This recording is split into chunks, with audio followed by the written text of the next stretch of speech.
The New England Patriots defeat the New York Giants 35-14, keeping their undefeated record while sending the Giants to 2-4. What's up, YouTube? This is Chicago to Atlanta, going over Thursday night's game, giving my thoughts and opinions on this game.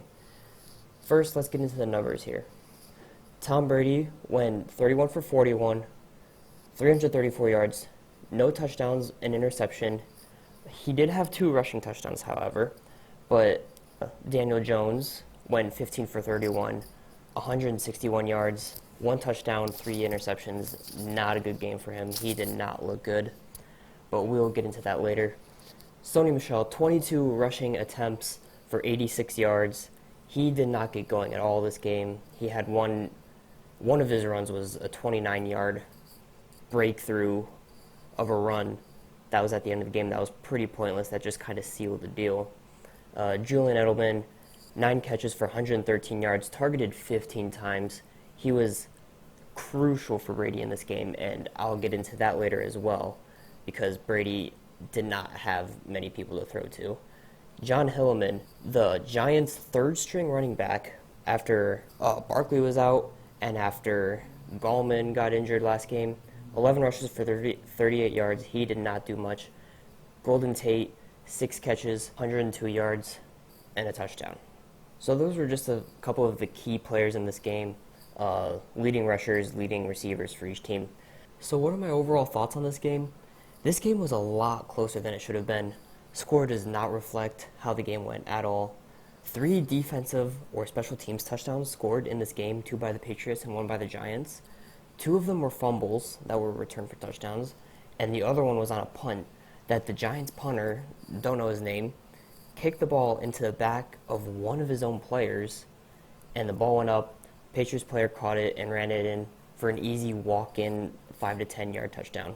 Because of these touchdowns, and as well as other, you could say garbage time, to be honest, touchdowns in this game, the Patriots bettors, including myself, squeaked it out at the end, covering the 17.5-point spread. So I'm going to get into the elephant in the room. What is wrong with the Patriots offense? And there's nothing wrong. There's nothing wrong with this Patriots offense right now. It's just injuries. Injuries upon injuries. It's ridiculous. Even Josh Gordon got hurt trying to stop a touchdown on one of the Giants' fumble returns. They had to bring in 2 undrafted players, Jacoby Myers and Gunnar Olszewski, I think that's how you pronounce his name, and a 7th-round tight end, Ryan Izzo, to play in this game. Really, the only bad thing I have to say about this offense was their 4th down offense, who went 0 for 2 on plays that I'll admit were blown up, were not well executed, not really great play calls, that were both in Giants territory. And even so, if the Patriots kicker, Stephen Gostkowski, wasn't injured, they would have never been in that situation anyway. Again, there's nothing wrong with this Patriots offense. Once it gets healthy, it'll be a lot smoother. I will say it didn't look that smooth yesterday, but it wasn't bad. Nothing was bad about that offense. He just had no one to throw to.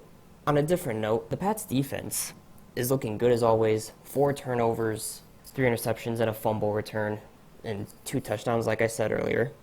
And only 7 points allowed on a pass to Tate that I mentioned earlier. He had the lone offensive touchdown for the Giants.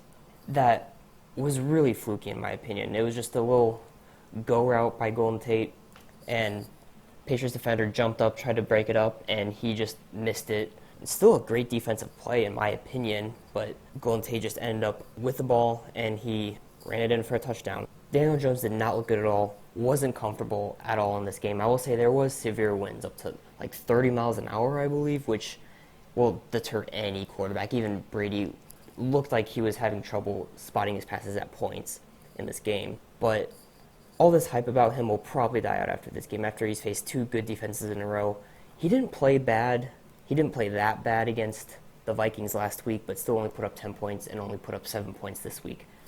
So as a general overview of this game, the score was something we basically all expected going into this game. I thought that the 17.5 points would be a shoo-in, but it ended up not being so simple, as we all know. But like I said earlier, the score doesn't really tell the whole story about this game. It was a lot closer than it looked, in my opinion. Once the Patriots offense gets healthy, they should be getting N'Keal Harry back next week. we're not totally sure about Josh Gordon yet, but still, once they come back, this offense will be looking a lot better and a lot smoother. A Super Bowl caliber offense, in my opinion. But that's about it for this Thursday night game. Again, definitely another weird Thursday night game. That just seems to be how they play out, especially this year. But thank you all for watching, and we'll see you all next time.